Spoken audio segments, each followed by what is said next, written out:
पाडगावकरांची एक गोड कविता आहे. कवितेचं शीर्षक आहे तू प्रेम केलंस म्हणून. ऐकूयात. तिचं प्रेम लाभलं नाही रडू नकोस.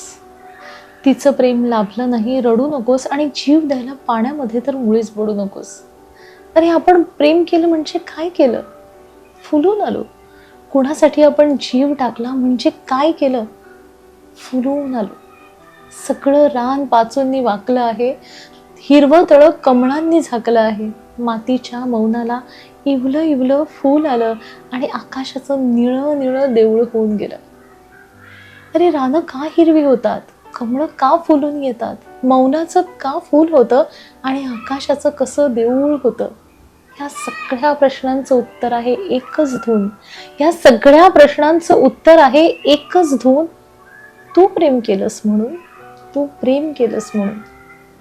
तू प्रेम केलंस म्हणून या जगात जगावंसं वाटतंय मला. तू प्रेम केलंस म्हणून या जगात जगावंसं वाटतंय मला.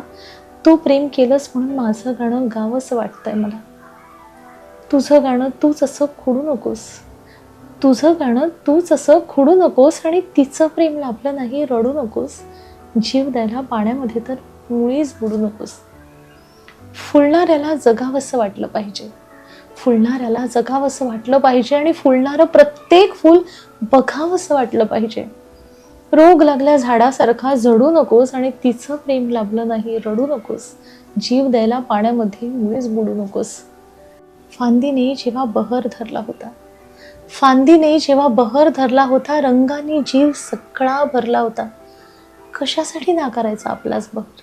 अरे वेड्या, कशासाठी नाकारायचा आपलाच बहर आणि जगणं करायचं काळं जहर? खोटे खोटे मुखवटे त्यांच्या मागे दडू नकोस. खोटे खोटे मुखवटे त्यांच्या मागे दडू नकोस, आणि तिचं प्रेम लाभलं नाही रडू नकोस. जीव द्यायला पाण्यामध्ये मुळीच बुडू नकोस. जीव द्यायला पाण्यामध्ये मुळीच बुडू नकोस. हो ना?